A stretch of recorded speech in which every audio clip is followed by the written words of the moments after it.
ದೇವತೆಗಳು ಬಂದು ದೇವರನ್ನು ಸ್ತೋತ್ರ ಮಾಡ್ತಾರೆ ಪ್ರತಿ ಬಾರಿ ಅಂತಂದರೆ ವಿಚಾರ ಮಾಡ್ರಿ. ದೇವರ ಒಂದೊಂದು ಕರ್ಮ, ಒಂದೊಂದು ಕ್ರಿಯೆ, ಒಂದೊಂದು ಮಹಿಮೆ ಅಷ್ಟು ಅಮೋಘವಾದದ್ದು. ನೀವು 10 ದೃಷ್ಟಾಂತಗಳನ್ನು ನೋಡಿದ್ದೀರಿ. ಈಗ ಯಾರೋ ಒಬ್ಬ ಅಸುರನ್ನು ಸಂಹಾರ ಮಾಡಿದಕ್ಕೆ ಬರ್ತಾರೆ, ಪುಷ್ಪವೃಷ್ಟಿ ಮಾಡ್ತಾರೆ, ಸ್ತೋತ್ರ ಮಾಡ್ತಾರೆ, ಹೋಗ್ತಾರೆ.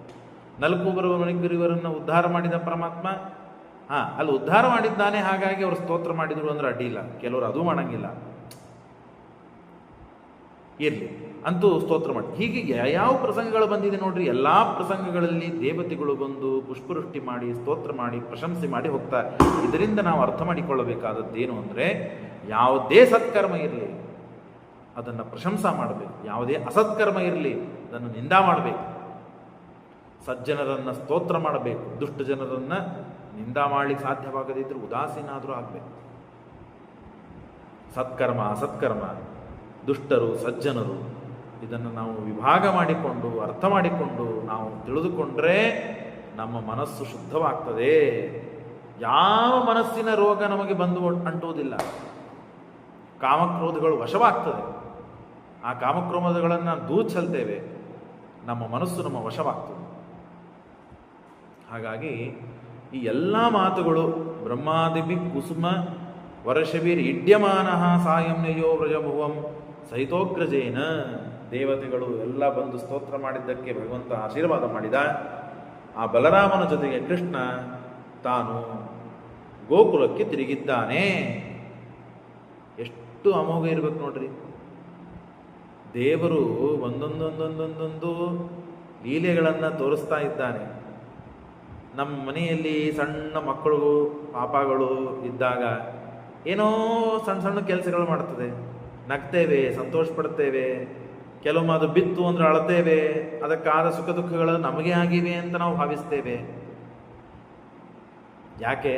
ಅಷ್ಟು ನಾವು ಅದರ ಮೇಲೆ ಅಭಿಮಾನ ಮಾಡ್ತೇವೆ. ಹಾಗೆ ದೇವರ ಮೇಲೂ ಅಷ್ಟು ಅಭಿಮಾನ ಬರಬೇಕು ಅಂತ ಹೇಳ್ತದೆ ಶಾಸ್ತ್ರ.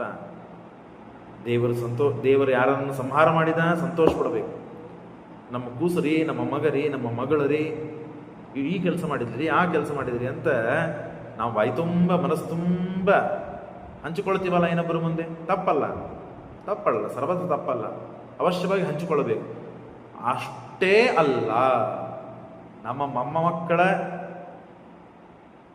ಮಾಡಿದ ಯಾವ ಲೀಲೆಗಳು ಅಥವಾ ಕೆಲಸ ಆಟಗಳು ಏನೇ ಇರಲಿ, ದೇವ್ರ ಪೂಜೆ ಮಾಡಿದ್ರಿ ಅಂತ ಗಂಟಿ ಬಾರಿಸಿದ್ರಿ ಅಂತಿಮ ಇಲ್ಲ, ನಾವು ಅನಾಯಾಸವಾಗಿ ನಾವು ಹೇಳಿಬಿಡ್ತೇವೆ, ಅಭಿಮಾನದಿಂದ ಹೇಳ್ತೀವಿ. ಒಳ್ಳೆಯದೇ, ಯಾಕೆ ಒಳ್ಳೆ ಕೆಲಸಗಳನ್ನು ಮಾಡ್ತಾ ಇದೆ. ಆದ್ದರಿಂದ ಅದರ 100 ಪಟ್ಟು ದೇವರಲ್ಲಿ ಈ ಭಕ್ತಿಯನ್ನು ನಾವು ಕಾಣಬೇಕು.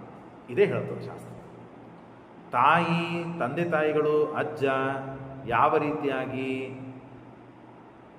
ಮಕ್ಕಳ ಮೇಲೆ ಮೊಮ್ಮಕ್ಕಳ ಮೇಲೆ ಮಮತಾತಿಶಯವನ್ನು ಮಾಡ್ತಾರೋ, ಹಾಗೆ ಅದಕ್ಕಿಂತ ಎಷ್ಟು ಪಟ್ಟು ಹೆಚ್ಚು ಮಾಡಲಿಕ್ಕೆ ಸಾಧ್ಯವಿದೆಯೋ ಅಷ್ಟು ಪಟ್ಟು ಹೆಚ್ಚು ನಾವು ದೇವರಲ್ಲಿ ಕಂಡಾಗಲೇ ನಮಗೆ ಈ ಸಂಸಾರ ಎಂಬ ಮಕ್ಕಳು, ಮೊಮ್ಮಕ್ಕಳು, ಹೆಂಡತಿ ಇವೇನಿವೆ ನೋಡ್ರಿ, ಇದರಿಂದ ದಾಟಿಸ್ತಾನೆ ದೇವರು. ಇಲ್ಲದ ಇದರಿಂದ ನಮ್ಮ ಉದ್ಧಾರ ಇಲ್ಲ. ಉದ್ಧಾರಕ್ಕೆ ಇವರನ್ನು ಸಾಧನನಾಗಿ ಮಾಡಿಕೊಳ್ಳಬೇಕು ನಾವು. ಹೆಂಡತಿ ಸಂಸಾರದಲ್ಲಿ ಒಳಗೆ ಹಾಕವಳು, ಎಲ್ಲರೂ ಕಿವಿ ಕೊಟ್ಟು ಕೇಳಬೇಕು, ಕಿವಿ ಮಾತು ಇದು. ಮಕ್ಕಳು ಮೊಮ್ಮಕ್ಕಳು ಸಂಸಾರದಲ್ಲಿ ಅವರ ನಂಬಿದ್ರಿ ಅಂದರೆ ಸಂಸಾರಕ್ಕೆ ಒಳಗೆ ಹಾಕ್ತಾರೆ ಅವರು. ಹಾಗಾದ್ರೆ ಏನು ಮಾಡ್ಬೇಕು? ಅವರನ್ನು ಕಟ್ಕೊಂಡಿವಿ, ಇಟ್ಕೊಂಡಿವಿ, ಎಲ್ಲ ಮಾಡಿವಲ್ಲ ಮತ್ತೆ ಅಂದರೆ ಸಾಧನಕ್ಕಾಗಿ ಬೆಳೆಸಿ. ಅವನನ್ನು, ಮಗನನ್ನು ಸಾಧನಕ್ಕಾಗಿ ಬೆಳೆಸಿ, ಹೆಂಡತಿಯನ್ನು ಸಾಧನಕ್ಕಾಗಿ ಬೆಳೆಸಿ. ಅವ್ರನ್ನ ಏನು ರಕ್ಷಣೆ ಮಾಡಬೇಕು ಅಷ್ಟು ರಕ್ಷಣೆಯನ್ನು ಮಾಡಿಕೊಂಡು ಅವರನ್ನೂ ಸಾಧನದಲ್ಲಿ ಹಾಕಿ ಅವರನ್ನು ನಮ್ಮ ಸಾಧನಕ್ಕೆ ಅನುಕೂಲವನ್ನಾಗಿ ಮಾಡಿಕೊಳ್ಳ್ರಿ ಅಂತ ಹೇಳ್ತದೆ ಶಾಸ್ತ್ರ.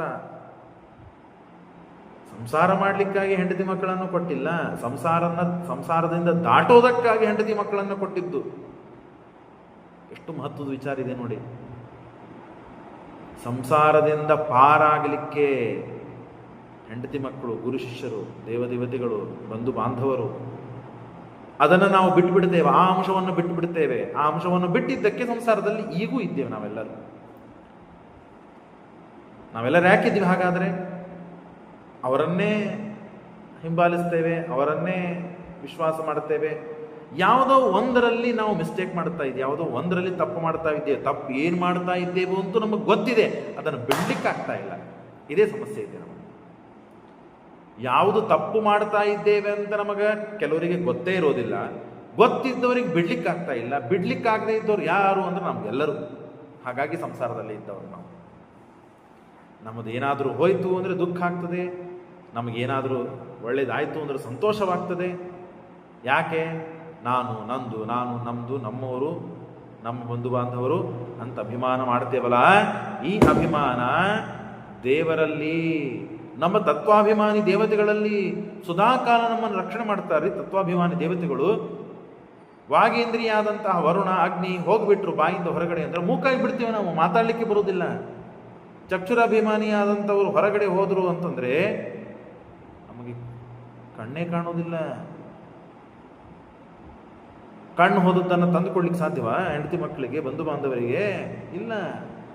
ಹಾಗಾಗಿ ಇದ್ದ ಕಾಲ ಕಣ್ಣು ಕಾಯಿ ಮೂಗು ಗಟ್ಟಿ ಇದ್ದಾಗ ಆ ಹೆಂಡತಿ ಮಕ್ಕಳನ್ನು ದೇವರು ಕೊಟ್ಟಿದ್ದ್ಯಾಕೆ?